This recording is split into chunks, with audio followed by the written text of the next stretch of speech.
It's all that I've ever dreamed of, having my own house and having it exactly the way that I want it. Generally speaking, self-builds always are tough. If I had known, I wouldn't have done it. Why are you doing it? Why am I doing it? Yeah. Oh, well, I want a house anyway. And I want a house.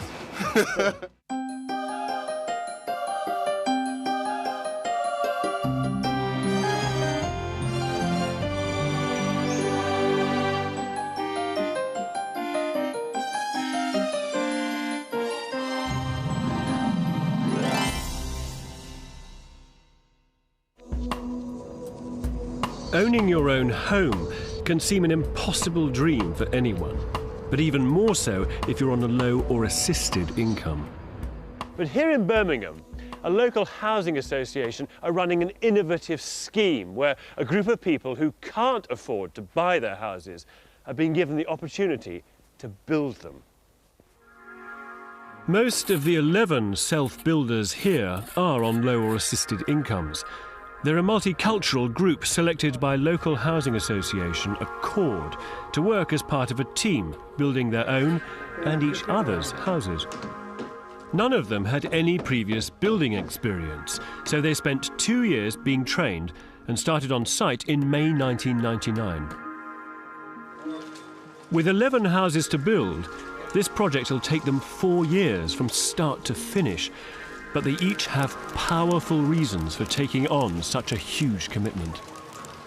I've got a son, and he's already boasting to his friends at school that, you know, his mum is building his house, so, you know. So I'm doing it for him, and I suppose I'm doing it for me as well, but it's a hard slog. Petrona is a single mum who hasn't decided which skill she'll specialise in yet. Carol, the only other woman in the group, knew she wanted to be an electrician from the beginning. What attracted me to building my own property was because I'm on the council, yeah, and I've got 2 children at home, 2 boys. I'm more or less stuck in that flat till probably they grow up and leave home type of thing. And the area in which I live in is not very nice neither. Paul Young is training to be a bricklayer. He was working on the railways before and sees this as an opportunity to start a new career, as well as having a new home with his 3-year-old son. Where I live now, I'm in Nichols at the moment, in a block of flats, 12th floor. So, you know what I mean? I've either got a choice really, like either stop there in a 12th floor flat or do my own house, build my own house. At 48, Calvin is one of the oldest members, and as the senior citizen of the group, he's been voted in as team chairman. Well, I'm the chairman plus the foreman of the bricklayers, and I tend to keep the group together. There'll be 11 houses in all, 8 with 3 bedrooms, 2 with 4 bedrooms, and 1 with 5. They'll form a kind of horseshoe, tagged on at each end to the neighbouring estate. The houses will all look exactly the same, and apart from their difference in size, the group have had a very limited input in their design. They're all the same basic layout. Each house is constructed in exactly the same way. Concrete bases, timber frames, partition walls, roof trusses, tiles, and traditional brick cladding. Each house will cost approximately £30,000 to £40,000 to build.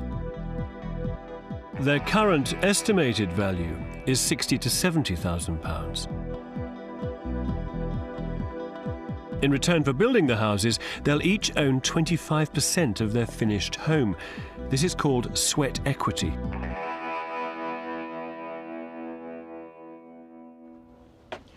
So, you've got a group of first-time builders who are having to learn on the job. They've got a tight schedule and an even tighter budget. And perhaps their biggest challenge is that they're having to work together as a team. Angela works for the housing association. It's her job to hold the team together. These people, I mean, the group that have come together. I mean, how did they get together in the first place? We just advertised to members of the local community, Asian papers, housing offices, churches. We just went to all the necessary places. Yeah. Some things passed by word of mouth and people came along to meetings, and slowly we started off with 4 people and slowly from there we just built as a group. Do they all have to be here every week? Is that the rule? Yes, oh yeah, everybody's got to be here every week. But we've worked out a system where you can sort of bank hours. If you do more than your required site hours, you can bank some hours. Self-build can sort of take over your life, really, and effectively when people come to join the group, I say to them, if you're going to do this, imagine that you have no life. If you have a partner, tell your partner she isn't going to see you. But, I mean, at what stage was it made clear to them that it was going to be that kind of commitment? Oh, from the beginning. I'm a great believer in tell it as it is and not glossing it up. So they come along to the meetings and I say, you know, if you have any problems with this, we're a multicultural group. Things like, again, if you have any racial problems, don't bother stay. Don't bother stay. All of you, Joyce. The other person employed by the Housing Association to run the build is Peter. As site manager, he brings 40 years' experience in the building trade. As I'm coming to the end of my working life, I'd like to give something back, and I think this was an ideal way of doing it. I'm running it like a small business, so therefore it's my business. I also work on the site hands-on. And what about the schedule? What about, I mean, they're a little bit behind, aren't they? We're a little bit behind. We started in May. We've got our services in. They will start picking up. Each team member has to give 20 hours every week for the next year and a half, in return for which they will own a share of their own home.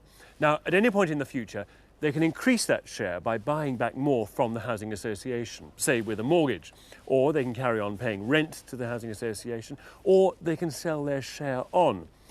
Whichever route they choose, every self-builder here has the opportunity to become a home owner. It's early December 1999. 4 houses are already standing, put up during a special training phase when the group received extra help. That phase ends today. There are 7 new houses to start from scratch and just over 1 year to complete the project. The first to go up will be houses 5, 6 and 7. The timber frames have been fabricated off-site. All the frame building team have to do is get them off the lorry and nail the pieces together. It's like a house in flat pack form, and we all know how easy the instructions for those are. M4, M5, or M7. This is the first time the team are doing everything without outside help.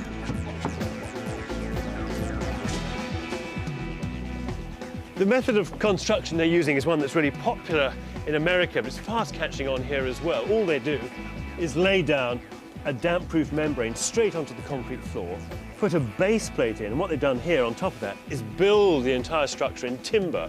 Not only the internal walls, but also the inner skin of the external wall as well. While this team is specialising in timber frame building, others are developing different skills on the build. Right, Carol. Hiya. How's it going? Fine. You're an electrician, aren't you? I am, yeah. I mean, what level are you at then? I've done City and Girls level 1. It qualifies me to actually go in and just do domestic wiring. What were you doing before then? Well, I work part-time behind a bar anyway, Yeah. and I'm still continuing with that. So there's a lot of late nights and early starts type of thing. Plus I've got 2 children that I have to get into school. Oh my goodness. So So what do you do during holidays? I work. School holidays? Yeah, I work. Well, what do you do with the kids then? They're looked after. You bring them down here and give them a hammer? No, they're not allowed actually on site. They're looked after by my partner's mother. Hello, Mr. Zad. Hello, sir. How are you? I thought you were a painter and decorator. You were carpenting today. Yeah, but I have learned nearly everything, you know. Have you? Yeah. What, I mean, bricking as well? Have you Yeah, done bricking a that? little bit, yeah. What are you doing at the moment? I mean, how are you... What, No, I work as a security officer at night. and as you work security here by, officer. by daytime? Yeah, daytime. So when do you sleep? I don't know myself. I get about 4 or 5 hours, you know. That's I quite finish hard. 7 o'clock and then get up. And you have a family, don't you? Yeah, that's why I need... A large family? Yeah, large family. That's why I need big house. How many children? 7. 7 children. How many wives? Wife is one yet. One yet. The outer skin of the houses is conventional brick and mortar. Bricklaying is hard work, and already the strain is showing on the bricklayers Paul and Tab. Now that we're behind a couple of weeks, you know, they want everyone to do more hours. I think the people who are working, they're going to find it hard, and the majority of us are working. It's just me, Kelvin, and Paul really, who aren't working and are doing part-time college life. Doing building work of any type is hard enough, but for this group, the greatest difficulty is finding the time and energy to work on their project. Each group member still has to go to college, look after their kids, and earn their day-to-day living.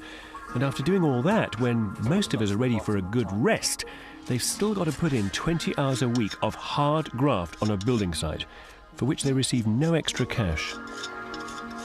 It's even more difficult for Calvin, the group chairman. He's been off sick for 6 weeks, and he's back now doing light work, but he's worried about making up all those hours. Cannot lift 90 degrees, so it'll be a bit difficult for me to do any heavy duty work at this moment in time. So I hope to get fit as quick as possible.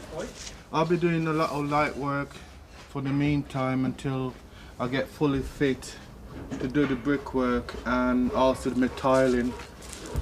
It's early December, and already the group are finding it hard to put in enough hours on the build. The frames for houses 5, 6 and 7 should be up by now, and the roofs should be on, but they're only just beginning to work above first floor level. It's still early days, but Petrona, for one, is close to breaking point.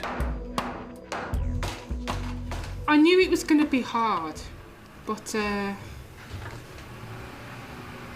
it's harder than that even. If I had known, I wouldn't have done it.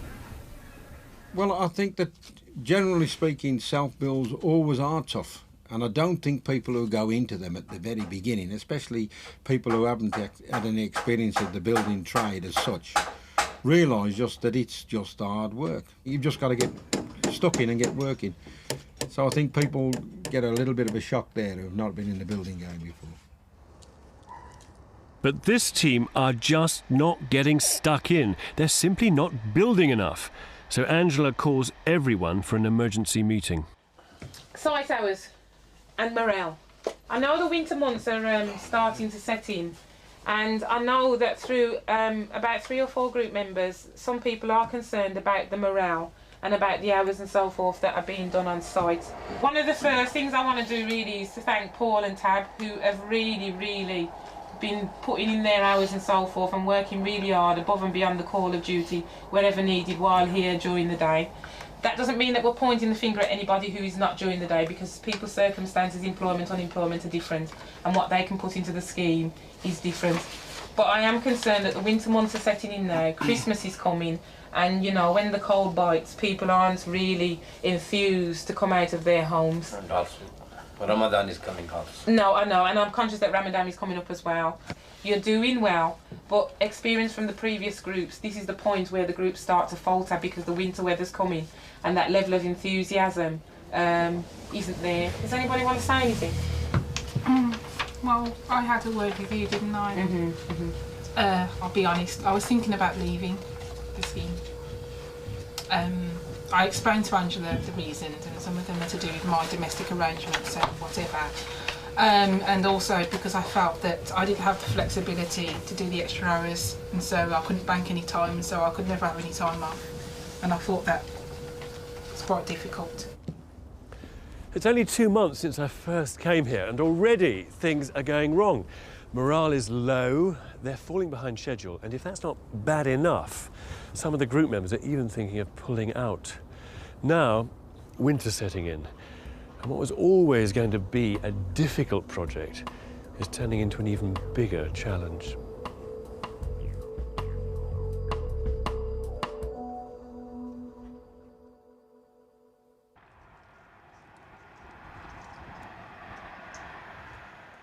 It's the new year, But has Angela managed to bring new energy and commitment to the self-build team in Birmingham? It's a good opportunity, and I'm grateful for having the opportunity, but I don't think I'll do it again. Because it goes into everything, man, doesn't it? I know, It yeah. takes up a lot of time. time. It does. You know, your kids suffer, your relationships suffer, your workplace suffers because it's working. I work part-time as well. So everything suffers in the end.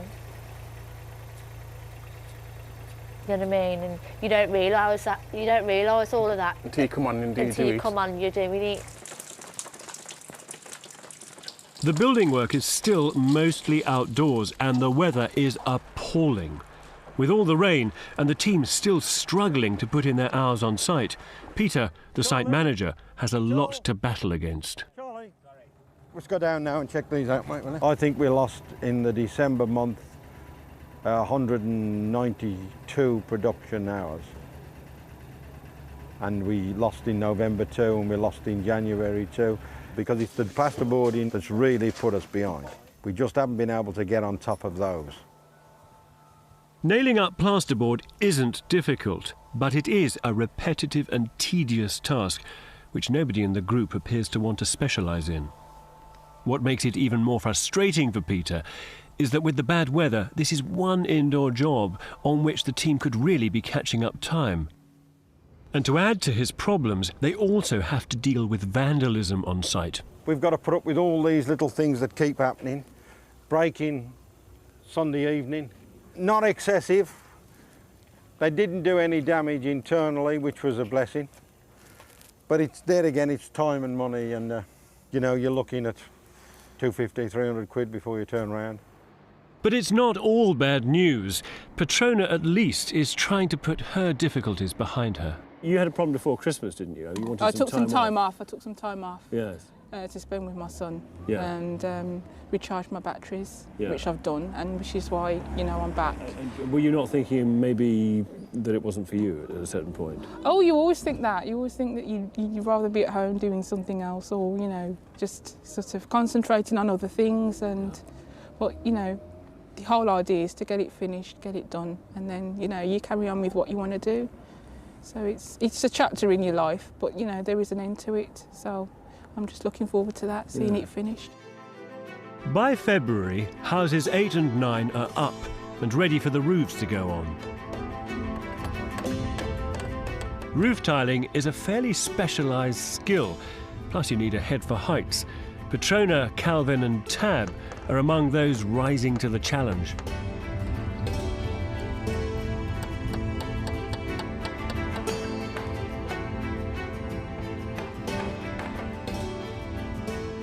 How are they? How have they been? I mean, they've been laying them themselves, haven't they? Oh yeah. Because this wasn't something that they were intending to do in the first place. Is that right? No. I thought you were going to get roofers in, weren't you, to do this? Well, we was, but the thing is that we got in touch with Redland. Yes. And they actually do courses. Right. So what, you sent them all off on a course, including myself. right? So we'd. And you've done the whole thing. We've done all start to those. finish? Those All was ours. All those was ours. Yes. Angela is keen to do whatever she can to keep up the new momentum of the build.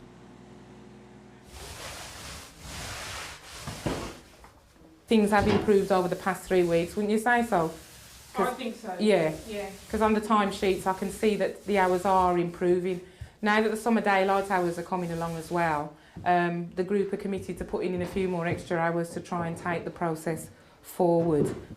There has been problems with like timekeeping and things like that, and there were like some people that were doing like sort of very long hours, very unsociable hours, and needing a break, feeling a bit burnt out. The winter times really does seem to be that point where morale tends to drop, and I think the early darkness and all that sort of thing does that to you. You see night time come, and night time just means it's time to go home. It's spring, and the frames for the last 2 houses, 10 and 11, are up, and their roof trusses are starting to go on. As ever, Peter's there to guide and push everything along.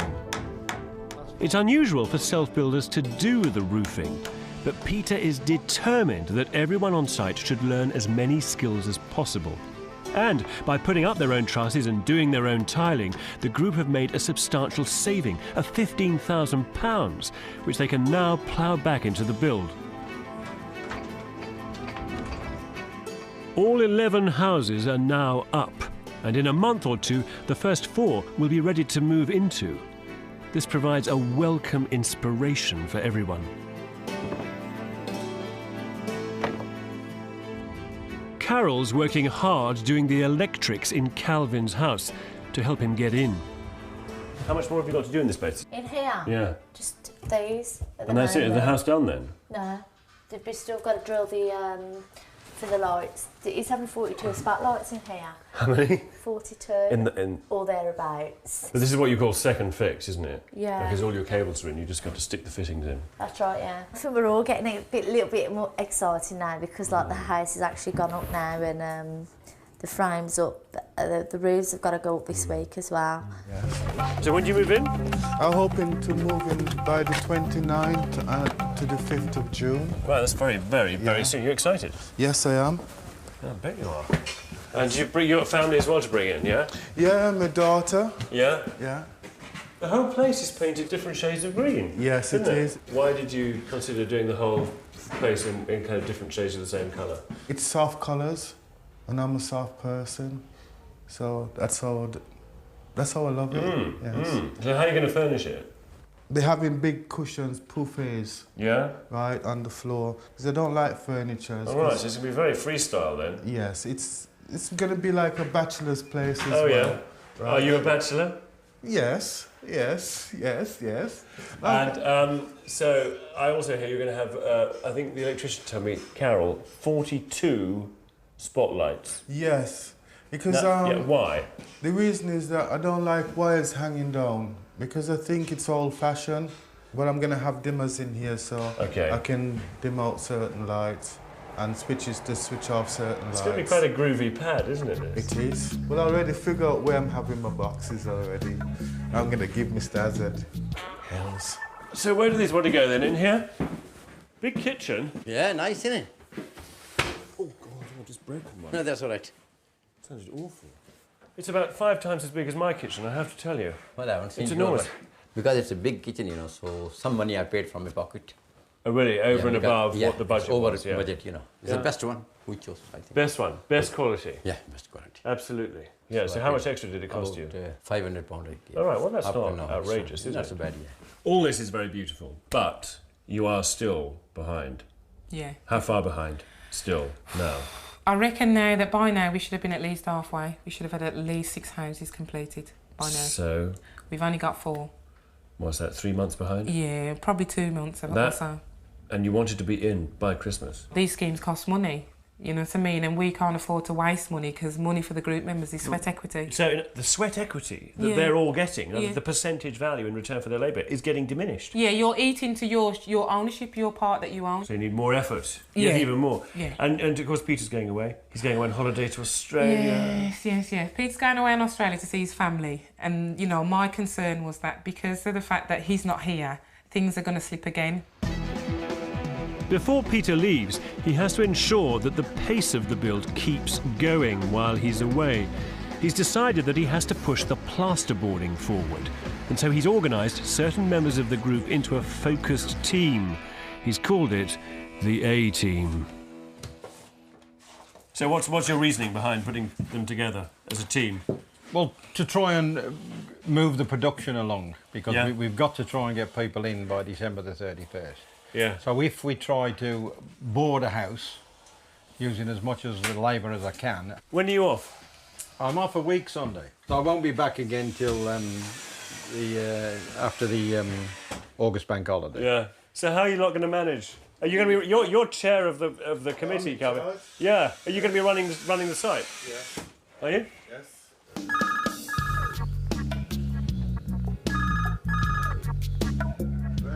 So, with Peter away the whole month of August, Calvin, as group chairman, has to step in and take responsibility for the site. Because Mr. Hazard is almost finished. I don't want nothing with Mr. Hazard. That's going to be started next. Because I'll put it in number 2 for now. And you can quiet yourself as well. See you later. Bye. Headaches. I'll be with you in a minute, mate. Do we have to have you this morning?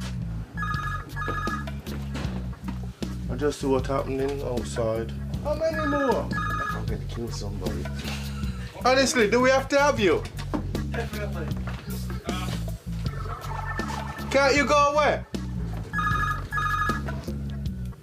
Stressing.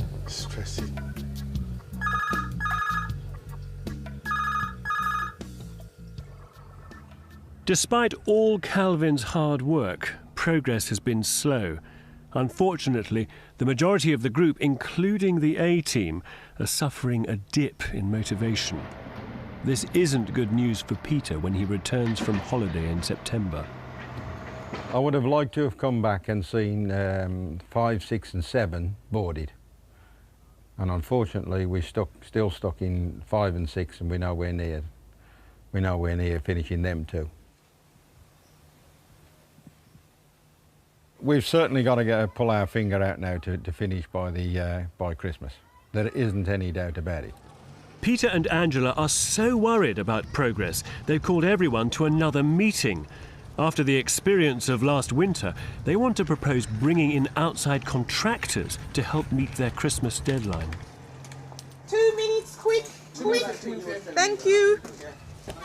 So the reason I call this meeting is that I need you as a group to look at yourselves and ask yourselves realistically, and in conjunction with discussing with Peter, whether you feel that you're going to be able to commit the hours and time required to finish your properties by the end of January at the latest.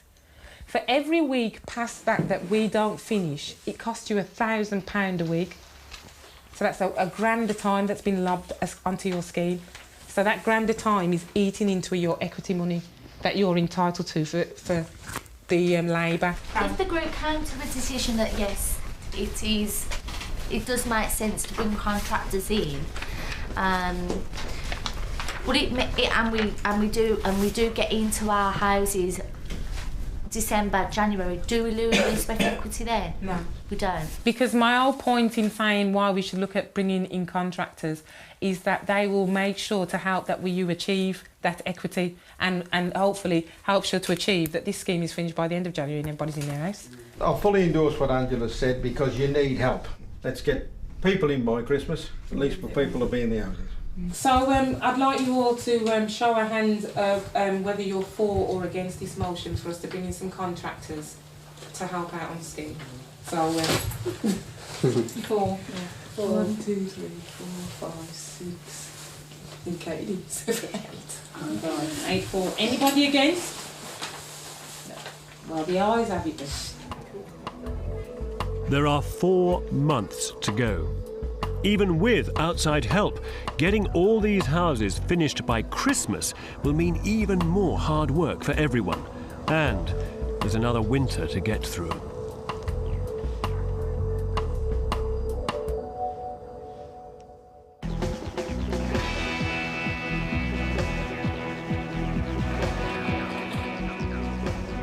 It's October, and the new contractors are on site, concentrating on specific tasks, such as finishing the exterior carpentry. Indoors, they've taken over from the A-team and are pushing forward the plasterboarding. Our group are still required to put in their hours, but it seems the only people around during the day are the contractors. So where are the self-builders? The group have been a victim of their own success. They're all working now, most of them, by about 2. So therefore, we have no daytime labour available because most of them work during the day. So we've had to, rather than waste those hours, we brought some contractor plus trainee assistants on site. And then the group members come in during the evenings and on the weekends and put in their hours as normal. So of those group members that trained, how many of them have got work? Of the entire group members, 9 of them have got work. That's a lot. That's really good. And they were all on the dole before? All of them were on the dole bar 3 when we started. OK. And have they all gone into construction work? Have they used the skills that they've learnt? Some have. Some have gone like the bricklayers and they've landed jobs in terms of bricklaying and so forth, and others carpentry and so forth. Take Calvin, for instance. He's not pushy with his personality or anything like that, but since he's been chairman of the group, he's learned to get the respect of the self-builders, organise, get things done. He has really developed in personality and sort of what I'd call site administration skills. Poor Young, he's gone on to get himself a new job, and again, he was really quiet actually. And he's gone and done his bricklaying, and he's just this whiz now at mathematics, and he cannot believe that he's been able to achieve something like that is what you never came here to learn. Carol's moved on and is working at Star City. It wasn't that she was shy, but she wasn't as confident in herself, and she's come on leaps and bounds in terms of what she wants to achieve.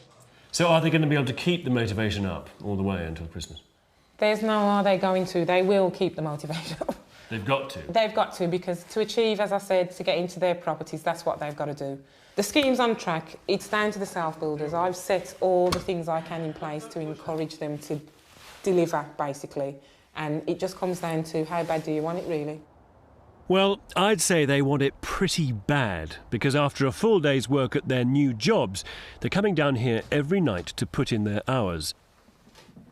I wonder how the experience of building their own houses has helped them in other ways. So did you get your job at the club, effectively, because you were working here? Did it help? I think so. Confidence-wise, yeah, because obviously I've got a lot more confidence with doing the self-build, because you meet different people day in, day out. You know, you just got to have a good personality as well, which also comes across good if you go for a job interview that's going to involve dealing with customers. What are you doing? What's your job? I'm a bricklayer. So you've gone from bricklaying here to bricklaying for a job? Elsewhere, yeah. Do you find working nights a bit slow compared to working during the daytime? I mean, all this problem of artificial light and... Yeah, what it is, everyone in the day be fresh, you know, they have this nice sleep and they come to work and they be fresh, and whilst we're coming from work and we be quite tired and everything, so yeah, it is a lot slower at night time, I think. Yeah, and you walk out into the gloom looking for a screwdriver or a... You can't find it. Or yeah, exactly. Yeah. Or a sheet of plasterboard. It's pitch black.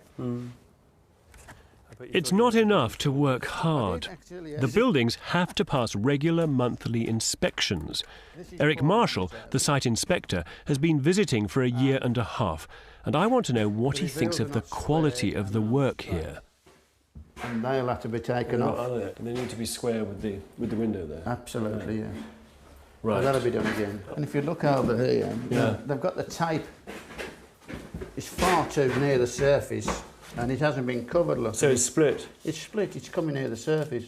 We'll just go up the stairs now and see what the rooms are like upstairs. Right. See if there are any more defects. Do you find many?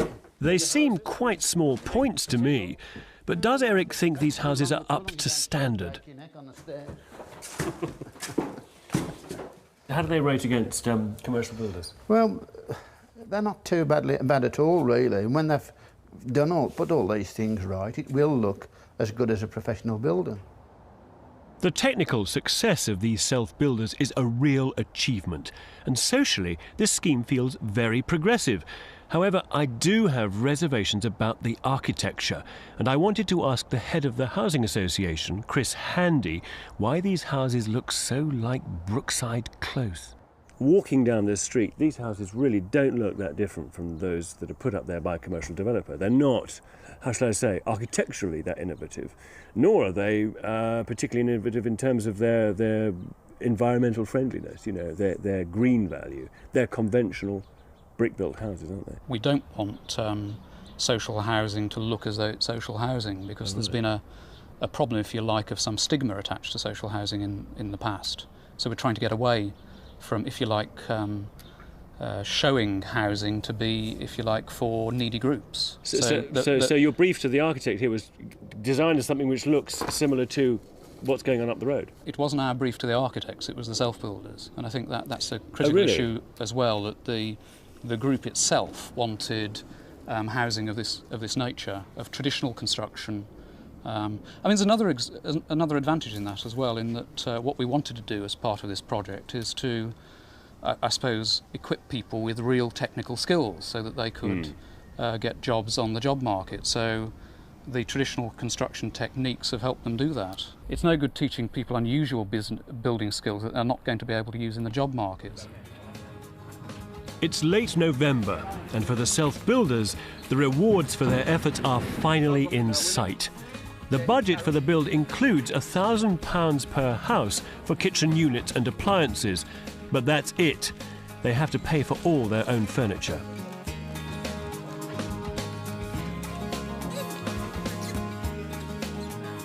Members of the group are now concentrating on their own houses.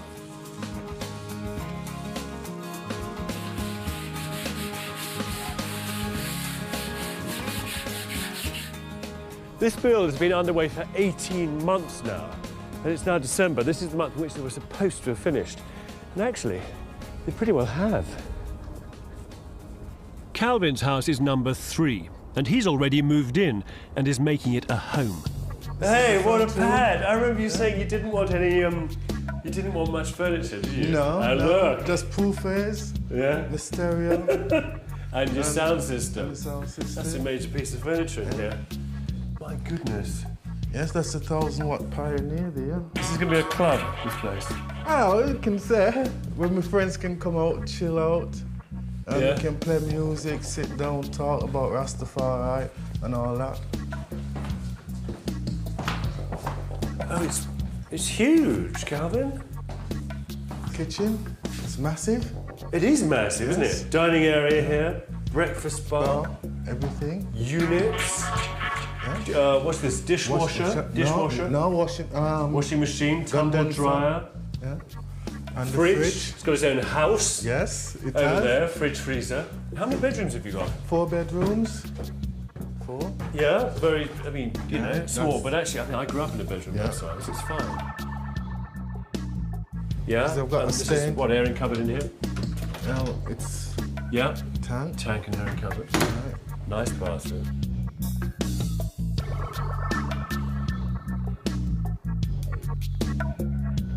Another bedroom. Yes. This is They're the all main good bedroom. sized, aren't they? This is yours. Yes. Flooring ain't finished yet. But was there a time though, Calvin, during this build where you felt, actually, you know, it's not within my grasp. I don't think I'm ever going to get it. Was there a time you thought I'm just going to give up?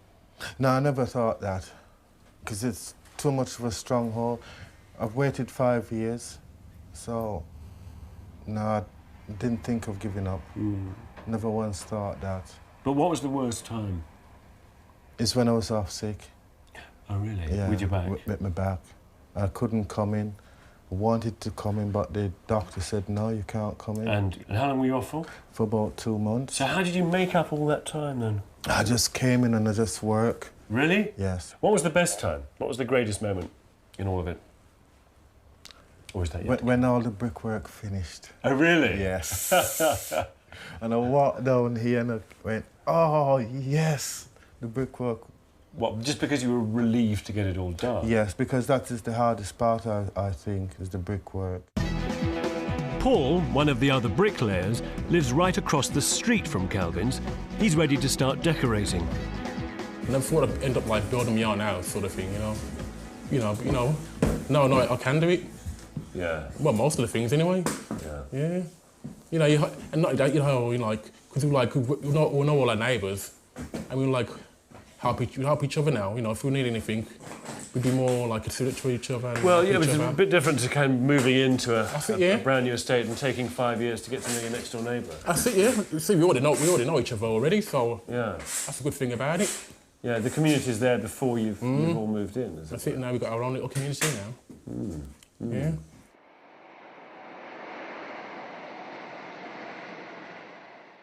But Peter, I mean, you said, look, you thought you might be retiring after this one, but have you found a new energy, a new excitement working with these guys? Well, it's a good way of finishing off your career, or you know, your trade, that you are helping the others, which has been the main aim for me right from the beginning. Yeah, because I know you've said that you've taken so much out of the industry over the years. It's been good for me. Back. It's been good for me.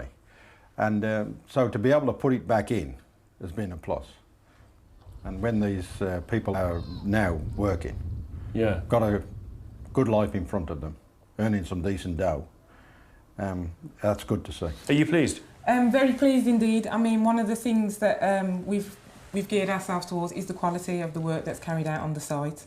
As you said, the clerk of works has come down and snagged, and the things that have been found are just minor things. Yeah. We've had the building inspector from Birmingham City Council come down, and he's expressed how high quality the work is, considering they're just trainees and so forth. So I'm really pleased. Well, that's what it's all about, isn't it? Them and their skills, and also earning a proportion within the properties that they've built to increase that sense of ownership, that this is ours, yes, we built it, but this is ours, we also own some of it as well. Even the very last house that'll be finished is ready for decoration. For Patrona, this means a whole new, inspiring start. Well, I bought this cat originally, yeah, and that was like going to be like a centrepiece of the room. There's actually two of those. Is this going to be an Egyptian room? It's going to be inspired. I don't want it Egyptian. I'm not going to go like way over the top and have like all kinds of sort of Egyptian kind of, you know, furniture, things like that. I just want to incorporate the colours, and, you know, so you just walk into the room and you can see what it's meant to be by looking at these with the gold and the designs and the eye there. Yeah, and the hieroglyphics? Hieroglyphics. Yeah, I'm going to do that, yeah. What are you going to do? Well, with the hieroglyphics, what I'm going to do is I'm going to put my name backwards. My name backwards is a Nortep, which sounds Egyptian. Which does sound Egyptian. Which sounds Egyptian. And I'm You're not Egyptian? Yeah, I'm just going to put like a... No, I'm not. No, I'm not. But, you know, I'm going to sort of use that and do like a signature in the room to just say, you know, I've been planning this scheme for about 4 years. As long as you've been thinking about the house, you've been planning this scheme? Yeah.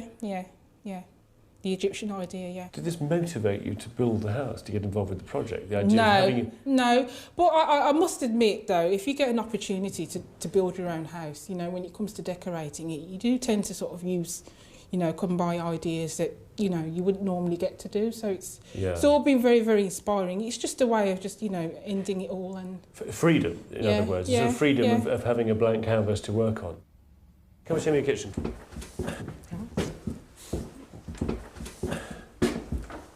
Hey, it's all in. It's currently unfinished. Well, you've got your machines to go in, haven't you? Yeah. They're going to be all stainless, is that right? Unfortunately, no. Only the cooker is going to be. Oh, right. Yeah. Well, that's kind of nice, because that's the thing that's on display, isn't it? Yeah. The handles are wrong. Oh, but they need to be changed. Put something kind of groovy in. Yeah, you need something a bit more... I want stainless steel or nickel on those. Yes. In all of this, what was the worst moment for you? I think it was last winter, the winter of '99, when it was the first winter that we'd had, and you were building through. Yeah, we were building through, and we didn't quite realise what it would take, you know, to keep coming on site in bad weather and when it was cold, and we were hungry, we wanted to go home and things like that, and people started to think, oh, you know, I'd rather be at home and whatever. That as well, I think we all got a shock with that. What's kept you going? Knowing what it could be when it's all over, knowing that it's a fresh start for me, it's a fresh start for my son, knowing that he's looking forward to it, you know, he's looking forward to showing his friends around, and, you know, my family seeing it as well. Yeah. And a big plus for you then, personally, I mean, to say that you've achieved that, presumably. Knowing, the knowledge that I've actually done this, that I did this off my own steam, and I was determined to do it, I talked myself into doing it. That, you know, has been, because it's been quite an experience, it's been hard work. And what was the best moment? What was the highlight? Walking in and seeing my kitchen. Oh, really? Yeah.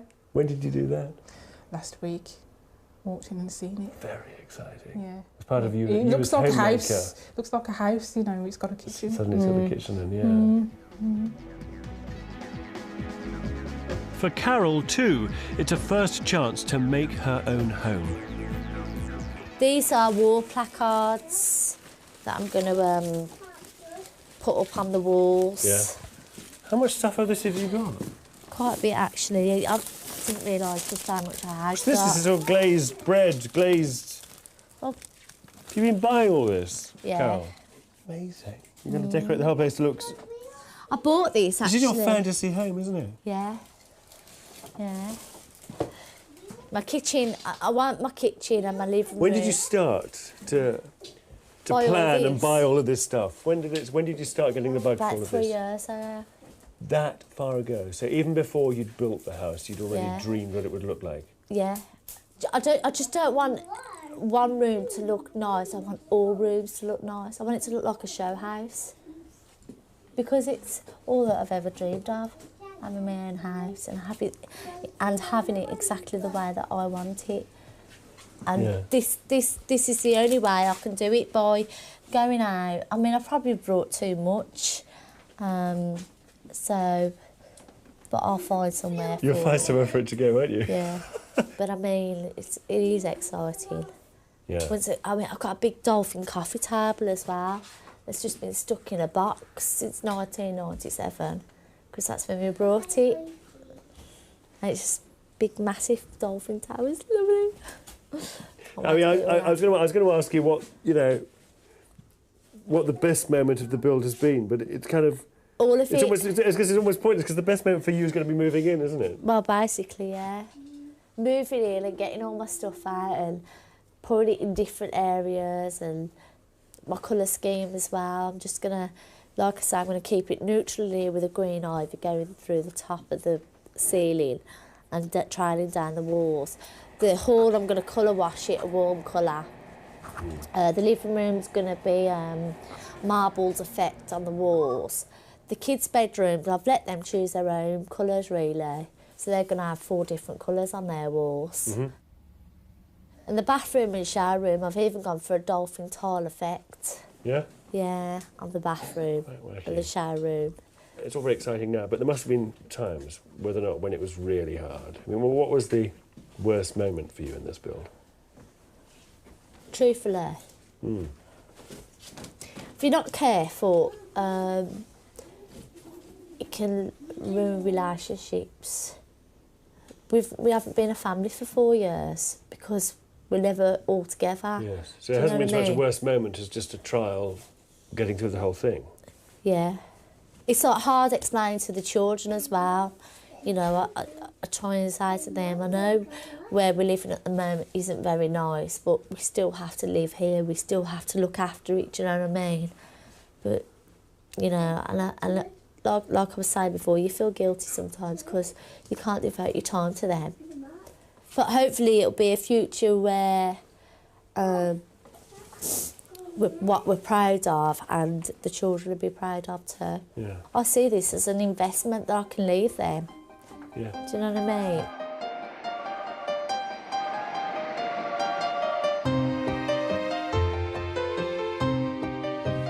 I've been really quite privileged for the last 18 months watching these people change and grow as they build their houses. Of course, these aren't exactly stunning pieces of architecture, but what they do give everybody here is something that many of us take for granted, and that's a permanent home, a secure base on which they can now build their future.